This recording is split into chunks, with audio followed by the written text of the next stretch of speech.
ലൈംഗികാരോപണ കേസിൽ പ്രതിയായതിനെ തുടർന്ന് യൂത്ത് കോൺഗ്രസ് മുൻ സംസ്ഥാന അധ്യക്ഷനും എംഎൽഎയുമായ രാഹുൽ മാങ്കൂട്ടത്തിനെ കോൺഗ്രസ് പാർട്ടിയിൽ നിന്ന് പുറത്താക്കിയതായി മുതിർന്ന നേതാവ് സണ്ണി ജോസഫ് അറിയിക്കുകയാണ്. മാങ്കൂട്ടം ജയിച്ച് സഭയിൽ കയറിയിട്ട് ഇന്നേക്ക് 1 വർഷം തികയുകയാണ്. അതായത് 2024 ഡിസംബർ 4-ന് ജയിച്ച് സഭയിൽ കയറി 2025 ഡിസംബർ 4-ന് അതായത് ഇന്ന് തോറ്റുപുറത്തേക്ക്. തെറ്റ് ചെയ്തിട്ടുണ്ടെങ്കിൽ ശിക്ഷ അനുഭവിച്ച് തന്നെ തീർക്കണം. അതുപോലെ മാങ്കൂട്ടത്തിലിന്റെ മുൻകൂർ ജാമ്യാപേക്ഷയും കോടതി തള്ളി.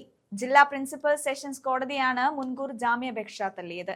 രാഹുലിന്റെ ആവശ്യപ്രകാരം കഴിഞ്ഞ ദിവസം അടച്ചിട്ട മുറിയിൽ 1.5 മണിക്കൂറോളം മുൻകൂർ ജാമ്യാപേക്ഷയിൽ വാദം നടന്നിരുന്നു. തുടർന്ന് തുടർവാദം കേൾക്കാൻ വ്യാഴാഴ്ചത്തേക്ക് മാറ്റിവെക്കുകയായിരുന്നു. അതായത് ഇന്ന് തുടർവാദം കേട്ട കോടതി മുൻകൂർ ജാമ്യാപേക്ഷ തള്ളുകയാണ് ഉണ്ടായത്. അതോടെ രാഹുലിനെ കോൺഗ്രസ് പാർട്ടിയിൽ നിന്നും പുറത്താക്കിക്കൊണ്ടുള്ള കാര്യം മാധ്യമങ്ങൾക്ക് മുന്നിൽ പങ്കുവെച്ചുകൊണ്ട് KPCC അധ്യക്ഷൻ സണ്ണി ജോസഫ് രംഗത്ത് വന്നിരിക്കുകയാണ്. AICCയുടെ അനുമതിയോടുകൂടിയാണ് ഈ നടപടി സ്വീകരിച്ചതെന്നും അദ്ദേഹം പറയുന്നുണ്ട്.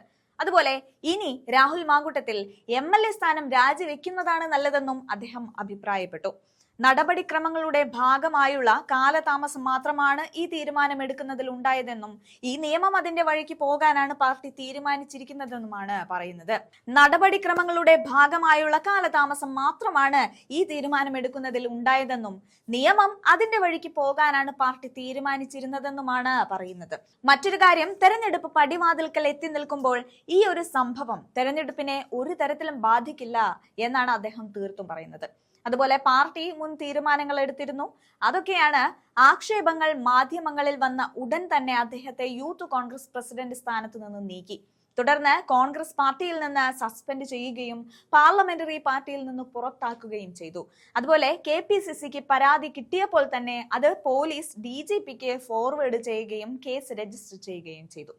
ഈ നടപടി കോൺഗ്രസ് പാർട്ടിക്ക് ചെറിയ തോതിൽ ദോഷമുണ്ടാക്കിയിട്ടുണ്ട് എന്ന് സണ്ണി ജോസഫ് സമ്മതിക്കുകയാണ്. എന്നാൽ പാർട്ടി എടുത്ത നിലപാടുകൾ കൊണ്ട് ജനങ്ങളുടെ മുൻപിൽ കോൺഗ്രസിന് കൂടുതലായിട്ടുള്ള വിശ്വാസമാണ് ലഭിക്കുന്നത് എന്ന വിശ്വാസത്തിലാണ് അദ്ദേഹവും കോൺഗ്രസ് പാർട്ടിയും. കളവ് കേസിലെ പ്രതികളെ സംരക്ഷിക്കുന്ന CPM-ഉം മാതൃകാപരമായ നിലപാടെടുക്കുന്ന കോൺഗ്രസും തമ്മിലുള്ള വ്യത്യാസം ജനങ്ങൾക്ക് നന്നായിട്ട് ബോധ്യപ്പെടുമെന്നും അദ്ദേഹം കൂട്ടിച്ചേർക്കുന്നുണ്ട്. എന്തായാലും സണ്ണി ജോസഫിന്റെ ആ വീഡിയോ നമുക്കൊന്ന് കണ്ടു നോക്കാം. രാഹുൽ മാങ്കൂട്ടത്തിലിനെ കോൺഗ്രസ് പാർട്ടിയിൽ നിന്ന് പുറത്താക്കിയ വിവരം ഞാൻ തിരുവനന്തപുരത്ത് മാധ്യമങ്ങൾക്ക് നൽകിയിട്ടുണ്ട്. ഇപ്പോൾ ഇടുക്കിയിലായതുകൊണ്ട്, കട്ടപ്പനയായതുകൊണ്ട് ഇവിടെ മാധ്യമ സുഹൃത്തുക്കളുടെ മുമ്പിൽ നേരിട്ട് അറിയിക്കുന്നു. രാഹുൽ മാങ്കൂട്ടത്തിനെ കോൺഗ്രസ് പാർട്ടിയിൽ നിന്ന് പുറത്താക്കിയിരിക്കുന്നു. AICCയുടെ അനുമതിയോടുകൂടി. നേരത്തെ അതിന് അനുമതി തേടിയിരുന്നു, അനുമതി ലഭിച്ചു. അനുമതിയോടുകൂടി ഇപ്പോൾ പുറത്താക്കിയിരിക്കുന്നു. അനുമതി ലഭിക്കാനുണ്ടായ കാലതാമസമാണോ ഈ നടപടിയിലേക്ക് പോകാൻ? നടപടിക്രമങ്ങളുടേതായ കാലതാമസം. രാജിവെക്കുന്നതാണ് നല്ലത്. ജാമ്യം നിഷേധിക്കുന്നവരെ കാത്തിരുന്നത് എന്തുകൊണ്ടാണ്? അതൊക്കെ ഞങ്ങൾ സമയത്ത് ആലോചിച്ച് ഉചിതമായ തീരുമാനം കോൺഗ്രസ് ഹൈക്കമാൻഡിൻ്റെ കൂടി അപ്രൂവൽ വേണം. കോൺഗ്രസിലെ നേതാക്കന്മാരെല്ലാവരുമായിട്ട് ആലോചിച്ചു. എല്ലാ നേതാക്കന്മാരുടെയും ഐക്യകണ്ഠേനയുള്ള യോജിച്ച തീരുമാനമാണ് ഇപ്പോൾ എടുത്തിട്ടുള്ളത്. തെരഞ്ഞെടുപ്പിനെ ഒരു തരത്തിലും ബാധിക്കില്ല. കോൺഗ്രസ് പാർട്ടി ഇക്കാര്യത്തിൽ വളരെ മാതൃകാപരമായ തീരുമാനം എല്ലാ സന്ദർഭങ്ങളിലും എടുത്തിട്ടുണ്ട്. ആക്ഷേപങ്ങൾ മാധ്യമങ്ങളിൽ വന്നപ്പോൾ തന്നെ അദ്ദേഹത്തെ യൂത്ത് കോൺഗ്രസ് പ്രസിഡന്റ് സ്ഥാനത്ത് നീക്കി. അദ്ദേഹത്തെ കോൺഗ്രസ് പാർട്ടിയിൽ നിന്ന് സസ്പെൻഡ് ചെയ്തു. പാർലമെന്ററി പാർട്ടിയിൽ നിന്ന് പുറത്താക്കി. അദ്ദേഹത്തിനെതിരെ അക്കാലത്ത് പരാതി ഉണ്ടായിരുന്നില്ല. പരാതി KPCCക്ക് കിട്ടിയപ്പോൾ അതപ്പോൾ തന്നെ പോലീസ് DGPക്ക് ഫോർവേഡ് ചെയ്തു.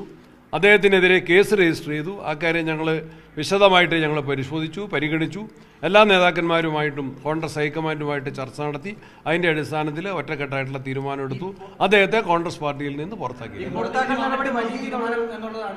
എന്തോ അതൊക്കെ സൈമൾട്ടേനിയസ് ആയിട്ട് രണ്ടും നടന്നേ ഉള്ളൂ. ഞങ്ങളങ്ങനെയാണ്. അപ്പം അത് വേണമെങ്കിൽ ഞാൻ അയച്ചു കൊടുത്തതിൻ്റെ അതിന് മുൻപായിട്ട് തന്നെ തീരുമാനമുണ്ട്. പക്ഷെ പ്രഖ്യാപിച്ചത് ഇപ്പോഴാണ്, അറിയിച്ചത് ഇപ്പോഴാണ്. അത് നിയമത്തിൻ്റെ വഴിക്ക് പോകട്ടെ എന്ന് ഞാനും കോൺഗ്രസിലെ മുതിർന്ന നേതാക്കന്മാരെല്ലാവരും നേരത്തെ പ്രഖ്യാപിച്ചിട്ടുള്ളതാണ്. നിയമത്തിൻ്റെ വഴിയുമായിട്ട് മുന്നോട്ട് നീങ്ങും. രാഹുലിന്റെ ചെയ്തികൾ അത് കോൺഗ്രസ് പാർട്ടിക്ക് വലിയ തോതിൽ ദോഷമുണ്ടാക്കിയോ? കോൺഗ്രസ് പാർട്ടിക്ക് ചെറിയ തോതിൽ അത് ദോഷമുണ്ടാക്കിയിട്ടുണ്ട്.